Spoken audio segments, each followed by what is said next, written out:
Hey, j'espère que vous allez bien. Aujourd'hui, je reviens pour une vidéo un petit peu différente où je vais vous parler de toutes les façons qu'on peut avoir de se procurer des livres. Voilà, parce que évidemment, les livres, c'est un budget, clairement. Je n'ai pas le budget, moi, pour m'acheter que des livres neufs. Ce n'est pas possible. Mais pourtant, j'ai quand même réussi à passer de cette bibliothèque, donc en février, à celle-ci. Fin novembre, donc une belle évolution, sachant que du coup dans ma bibliothèque de février, c'est clairement des livres que je lisais quand j'étais plus jeune et qui ne sont plus dans cette bibliothèque actuellement.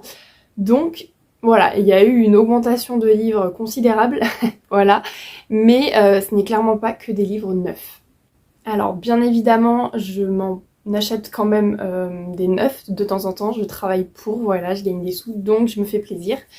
Mais principalement, ma bibliothèque est composée de livres d'occasion, de livres qui sont revendus, qui sont neufs mais revendus dans d'autres magasins, etc. Donc je vais vous parler un petit peu de toutes ces solutions pour ceux et celles qui rechercheraient des moyens qu'ils ne connaissent pas, même si je pense sincèrement que la majorité de ce que je vais dire maintenant, vous le savez, mais on ne sait jamais.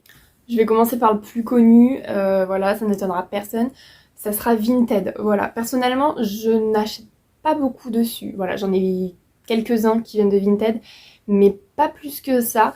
Mais ça peut être une bonne façon. Moi, ce qui me dérange un peu, c'est que des fois, on achète un livre qui n'est vraiment pas cher, mais en fait, avec les frais de port, on se retrouve au prix d'un neuf quasiment. Et donc, du coup, c'est peut-être pas l'application que moi, je vais privilégier en premier. Voilà. Mais c'est une solution, donc pour ceux qui ne connaissent pas, ça m'étonnerait sincèrement. Mais Vinted, du coup, c'est une application qui nous permet de revendre des choses qu'on veut plus. On met le montant, voilà, et après, du coup, on s'envoie le colis une fois que l'article a été réglé. Mais du coup, comme je vous le disais, il y a un frais de port que on ne choisit pas, voilà, suivant le colis qu'on envoie. Et ça peut très très vite faire monter le prix du livre, clairement. Autre site que j'ai pu utiliser quelques fois, pareil, c'est pas non plus le site vers lequel je me tourne directement, mais c'est Rakuten, voilà, donc c'est pareil, c'est un site d'occasion. Bon, il n'y a pas que des livres, mais on y trouve aussi. Il faut savoir sur Rakuten que suivant les vendeurs, parce que ça peut être des vendeurs, ça peut être des libraires, ça peut être beaucoup de choses, il y en a certains qui ne mettent pas de frais de port. Et du coup, là, c'est réellement intéressant. Parce que sinon, c'est un peu comme Vinted. Il y a des livres, ils sont intéressants par leur prix, mais le frais de port, c'est même pas la peine. Donc voilà, donc il faut bien sélectionner. Personnellement, moi, à Rakuten, j'ai acheté que quand le frais de port était gratuit. Et du coup, ça me faisait vraiment un livre à 3-4 euros. Et dans ce cas, c'était très intéressant. Pour un brochet, je précise. Maintenant, je vais passer sur la partie où c'est les endroits où j'achète le plus mes livres, clairement. Déjà, il y a Nose. Alors je ne sais pas s'il y a des Nose un peu partout en France. Normalement oui, on arrive à en trouver aux alentours. Pour ceux qui ne connaissent pas, c'est un magasin qui revend en fait les invendus de d'autres magasins. Et donc par arrivage, ça dépend, on ne sait pas à l'avance bien évidemment ce qu'il y aura, mais ils reçoivent des livres, donc ça peut être de la maison d'édition Collection et H. Ça arrive qu'il y ait des Hugo Romans, ça peut être des Addictives, enfin voilà, il y a beaucoup de maisons d'édition qui apparaissent à Nose. Et franchement, c'est super intéressant. Personnellement, je crois que ça peut changer suivant les magasins, de ce que j'ai compris. Mais moi, mon Ose de près de chez moi, il revend les livres à moins 70% du prix de base. Donc pour vous dire, un brochet, par exemple, il va me revenir à entre 4 et 6 euros, suivant le prix du brochet, et du coup un poche va me revenir à 2 euros, quelque chose comme ça. Donc c'est très intéressant, sachant que du coup Nos c'est des livres neufs. Voilà, là c'est pas de l'occasion, ils sont vraiment encore emballés pour certains. Voilà, c'est du neuf, mais revendu moins cher. Donc si vous avez un Nos près de chez vous et que vous avez l'occasion d'y aller de temps en temps, n'hésitez pas à aller voir les arrivages qu'ils peuvent avoir, ça peut être vraiment vraiment très intéressant. Autre endroit où j'arrive à faire des trouvailles plutôt incroyables, un petit peu moins à cette époque de l'année, mais quand même, ça sera les vides-greniers.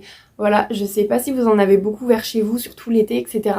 Mais personnellement, dès qu'il y en a avec pas mal d'exposants et tout, j'y vais. Et j'arrive à trouver vraiment plein de livres. Pas forcément des livres vers lesquels je me tournerais en librairie ou des choses comme ça, mais quand même. J'en trouve beaucoup. Je sais qu'il y a des vides-greniers où je me suis trouvé 20 livres pour 19 euros. C'est super intéressant, ça fait même pas le prix d'un brochet pour certains livres quoi. Voilà, donc là clairement je remplis clairement ma bibliothèque avec les vide-greniers. Cette année je me suis lâchée et d'un côté en fait c'est que on se retrouve avec des livres entre 50 centimes et 2 euros pour certains brochets ou etc. Et franchement, et bah c'est hyper intéressant. Après attention, il faut bien sélectionner, il y en a qui sont hyper abîmés, je regarde s'ils sont pas écrits dedans ou des choses comme ça. Mais globalement, ça arrive très rarement qu'ils soient dans des états pitoyables. Et dans ce cas, bah foncez quoi. Enfin moi personnellement, je n'hésite pas du tout en vide-grenier. Quand un livre me plaît, ou même des fois je me tourne vers des livres que, voilà, comme je vous ai dit, je me tournerai pas en règle générale. Et pourtant je les adore au final. Donc les vide-greniers, c'est une des meilleures solutions. Si vous en avez près de chez vous, foncez. Et alors, quand je n'ai pas de vide-grenier qui se font près de chez moi, personnellement, vers chez moi, j'ai la Trocante. Voilà, je ne sais pas si dans quelle région, etc. il y a ce magasin. Je vous mettrai l'enseigne si jamais ça ne vous disait rien. Peut-être que vous allez vous dire « Ah, j'en ai un finalement ». Et Easy et Happy Cash. Voilà, donc ça, c'est des magasins, pardon, qui font de la revente. Un peu comme Vinted au final, mais sauf que c'est pas un site internet. Là, on voit les choses en réel. On va l'acheter en magasin directement. Et donc, je vais un peu plus à la Trocante qu'à Easy, Happy Cash, voilà. Je trouve qu'il y a plus de choix, personnellement, dans le mien, près de chez moi. Alors la Trocante, pour le coup, les brochets vont être vendus généralement aux alentours de 4 euros. Donc ce qui est clairement raisonnable, parce qu'on passe d'un 20 euros à 4 euros. Et on va avoir les livres poche qui vont être à 1,50 €, globalement. Et on se fait des trouvailles parfois. Clairement, la Trocante, j'aime beaucoup y aller parce que du coup, il y a pas mal de nouveaux arrivages tout le temps. Parce que dès que les personnes vont revendre leurs choses dans ce magasin, bah eux après, ils le remettent en vente dans leur magasin. Et franchement, ce magasin est juste génial. Donc si vous ne connaissiez pas la Trocante, mais foncez. Allez voir, et même si on ne trouve pas toujours ce qu'on veut, franchement on fait des super trouvailles et pareil, ça m'a bien permis de remplir ma bibliothèque en très très peu de temps du coup. Pareil pour Happy Cash, Easy Cash, c'est le même principe, du coup c'est de la revente clairement. Alors personnellement je trouve que je sais même plus si c'est un Easy ou Happy Cash qui est près de chez moi, mais c'est un petit peu moins intéressant au niveau des prix des livres parce que parfois on va avoir un brochet qui est au même prix qu'un poche. Et du coup c'est un petit peu étrange, genre le poche va être à 4 euros et bah, du coup le brochet également. Donc pour les brochets c'est intéressant, pour le poche c'est un petit peu moins intéressant, même si c'est mieux que 7-8 euros, on est d'accord. Voilà. En tout cas j'espère que vous aurez pu découvrir des endroits intéressants pour trouver vos livres, tout simplement. Je vous mettrai tous les endroits que j'ai cités dans la barre de description quand même.